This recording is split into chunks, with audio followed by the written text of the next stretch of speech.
오늘은 여호수아 19장 24절에서 51절까지 말씀입니다.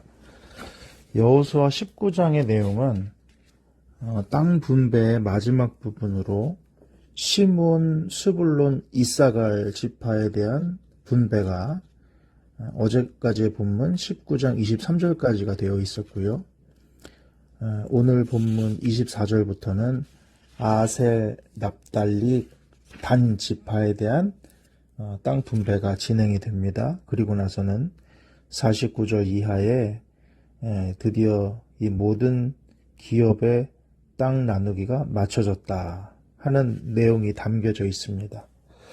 어제 본문 보면서 우리가 참 감동스러웠던 것은 시므온 지파가 인원이 얼마 되지 않죠.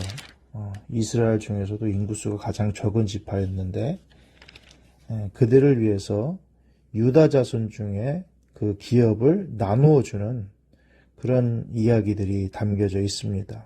9절 보면 시므온 자손의 이 기업은 유다 자손의 기업 중에서 취하였으므로 이는 유다 자손의 분깃이 자기들에게 너무 많으므로 시므온 자손이 자기의 기업을 그들의 기업 중에서 받음이었더라. 이 말씀이 참 대단한 것은 우리 기업이 많다고 그것을 형제 지파에게 줄 수가 있겠습니까? 기득권을 주장하면 이건 우리 거다라고 하면은 아무도 말 못하지요. 그런데 유다 지파가 이 기득권을 주장하지 않고 시므온 지파에게 자신들의 기업을 나누어 줬다. 이것이 현대를 사랑하는 우리에게는 좀 신선한 충격이죠. 우리는 한동안 민주주의 그리고 공산주의, 민주주의가 곧 자본주의 아니었습니까? 이 자본주의와 공산주의의 싸움에서 자본주의가 승리했고 우리는 또 자본주의 치하에서 살아왔기 때문에 그것이 마치 진리인 양 우리는 생각하는 경향이 있습니다. 인간의 어떤 욕구를 가장 잘 반영하는 것이 자본주의가 아닐까 싶습니다. 노력한 만큼 얻을 수 있다. 동기부여가 되지요. 그러나 하나님 나라에서는 능력 있는 자가 많이 얻는 것 이것보다도 필요한 자에게 하나님이 공급해 주신다는 노력의 중요성도 인정하지만은 하나님께서 그 모든 필요를 채우신다는 그런 생각들이 이 성경 안에는 가득합니다. 그런 생각이 있을 때에야 비로소 나눌 수 있지 않을까 그런 생각을 해보는데 자, 오늘 본문 말씀에서도 아셀 지파, 납달리 지파 그리고 단 지파에 대한 이야기가 나옵니다. 지역에 대해서는 우리가 사실 잘 모르잖아요. 우리가 막 충청도 서산 지역을 줬다더라. 뭐 경상도 어디 지역을 줬다더라. 뭐 전라도 어디 지역을 줬다더라. 그러면 우리는 이제 이해를 합니다. 머릿속에 그려지잖아요.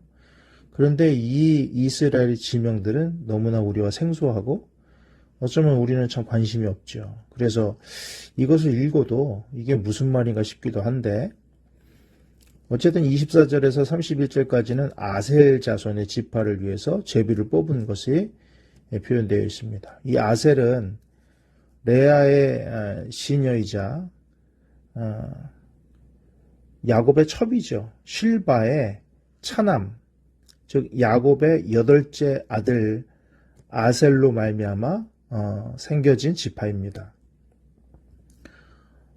그래서 이 아셀에 대해서는 특별한 건 없어요. 그냥 무난하고 하나님께서 복 주시는 그런 지파다. 이 정도만 설명이 되어 있는데 어쨌든 무난하게 잘 정리가 되어 있고 32절에서 39절까지 납달리 자손인데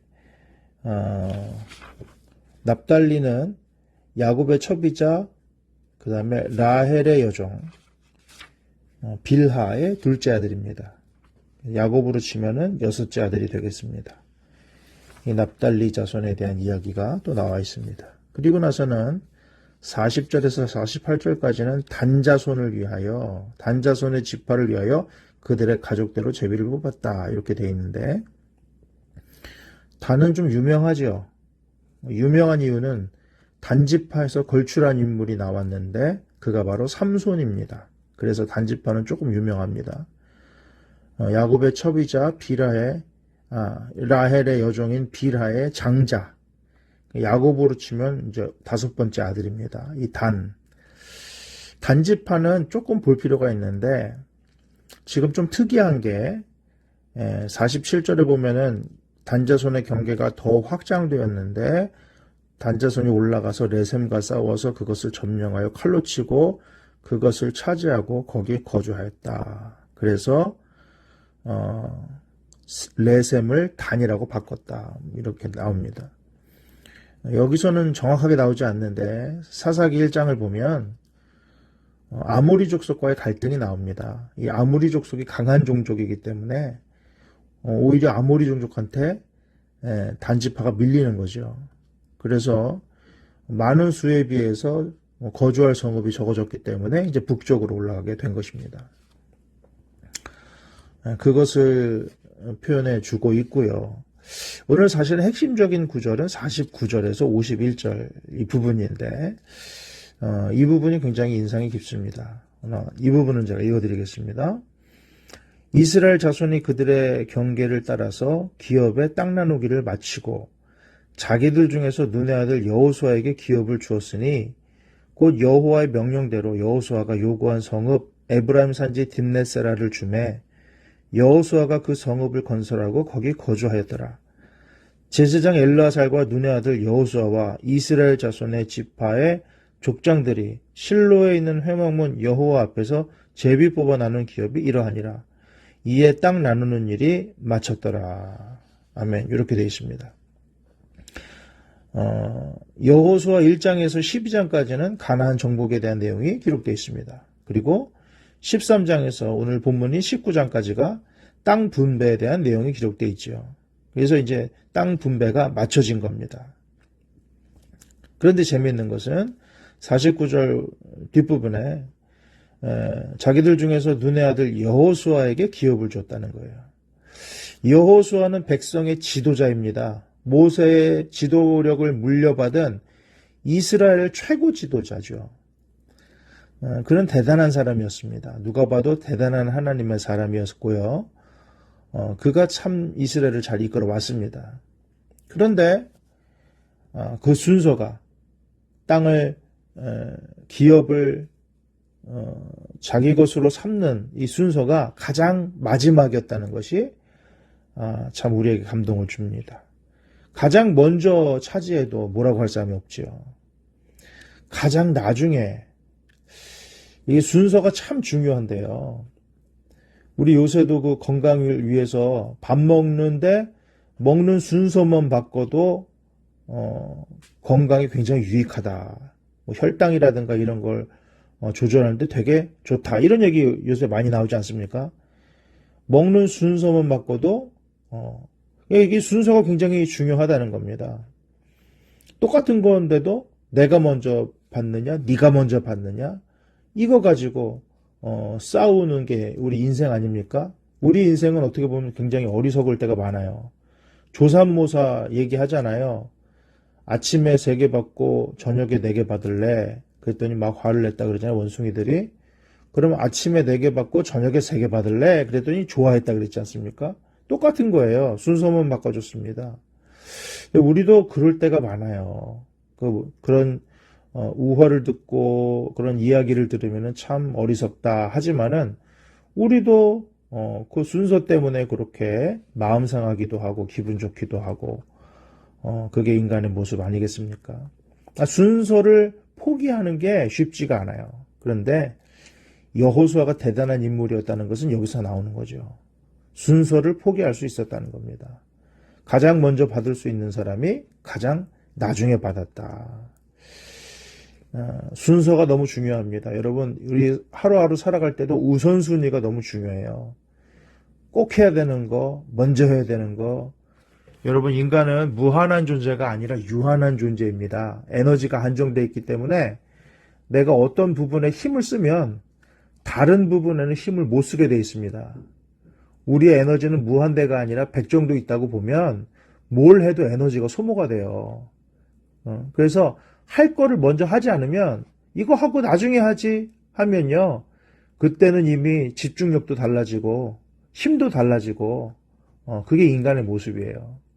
그래서 먼저 할 거, 나중에 할 거, 우선순위를 둘 것을 구별할 수 있는 지혜가 우리에게도 필요합니다. 여호수아는 백성들을 지도하기 위해서 그 우선순위를 택하는 것이 너무 명확하게 서 있는 사람이었다고 생각이 돼요.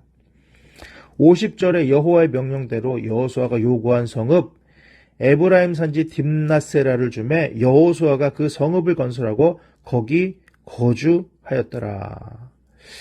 딥낫세라를 요구했다는 겁니다. 예, 하나님의 명령대로 이전에 말한 게 있었나 보죠. 그런데 딥낫세라라는 땅이 꼭 그렇게 다 좋은 데는 아니었습니다. 뭘 보면 알 수 있냐면은 여호수아가 그 성읍을 건설했다. 이렇게 보면 알 수 있어요. 여기서 건설은 예전에 개역성경을 보면 뭐라고 나와 있냐면 중건했다 이렇게 되어 있습니다. 중건이라는 말은 재건했다, 다시 건축했다, 새로 건축했다 이런 말입니다. 원어가 반이라는 단어인데요. 이게 새로 건축한 겁니다. 재건했다는 거예요. 그러니까는 이게 전쟁을 통해서 이 정복전쟁을 통해서 이 성이 완전히 무너졌든지 어쨌든지 간에 새로 건축해야 될 만한 그런 일거리가 있는 곳이었다는 거죠. 여호수아도 나이가 많습니다. 여호수아도 나이가 들수록 사람이 좀 편한 거 좋아하잖아요. 다 돼 있는 데 들어가면 얼마나 좋아요.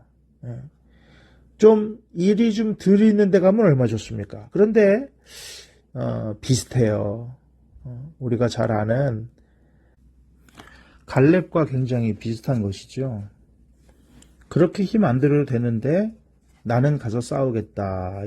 그런 끝까지 공격적이고 적극적인 모습으로 나아가는 그 모습이 너무나 비슷합니다. 그러면서 이제 제비 뽑는 것이 마무리가 되는데 저는 참 이 여호수아가 굉장히 사심 없는 지도자였다고 생각이 되고 어떻게 보면은 이 우리가 살아가는 이 자본주의 시스템과는 전혀 맞지 않죠. 자본주의는 내가 행한 대로 내 능력되는 대로 좋은 것과 많은 것을 차지하는 그런 시스템입니다. 그런데 하나님 나라의 시스템은 꼭 그렇지 않다. 빌립보서 2장 6절 이하에 보면 그는 근본 하나님의 본체시나 여기서 그는 예수님이죠. 하나님과 동등됨을 취할 것을 여기지 아니하시고 오히려 자기를 비워 종의 형체를 가져 사람들과 같이 되었다라는 말씀이 있습니다. 하나님의 본체시면 하나님과 동등됨을 취하셔도 됩니다. 그런데 그렇게 하지 않으셨다는 거예요. 그렇기 때문에 구원의 역사가 우리에게 임한 것 아니겠습니까? 얼마 전에 징기스칸에 대한 이야기를 또 알게 됐는데 얼마나 많은 전쟁을 했습니까? 그러나 그는 전리품들을 대부분 부하들에게 양보했다고 합니다. 니네가 먼저 갖고 싶은 거 가져라. 그러니 인기가 많을 수밖에 없죠. 부하들이 충성할 수밖에 없지 않겠습니까? 우선순위를 아는 거, 작은 거 주면 큰 거를 얻을 수 있다는 거를 알고 있는 사람들이 있어요. 작은 것을 주면 사람들의 마음을 얻고 작은 것을 주면 하나님의 인정을 받습니다. 이것이 오늘 본문의 이야기라고 생각이 됩니다. 우리는 작은 것 놓지 못해서 별것 아닌 건 나중에 손표 보면 별것 아닌데 그것 때문에 스스로 자괴감을 느낄 때도 얼마나 많습니까? 작은 것은 놔버리고 하나님 앞에 우선순위를 철저하게 지켜서 하나님 앞에서 인정받고 사람 앞에서도 존중받는 아름다운 인생이 되었으면 좋겠습니다. 오늘 하루도 주님의 은혜 가운데 우선순위가 명확히 선 여러분의 하루가 되시기를 주님의 이름으로 축복합니다. 아멘.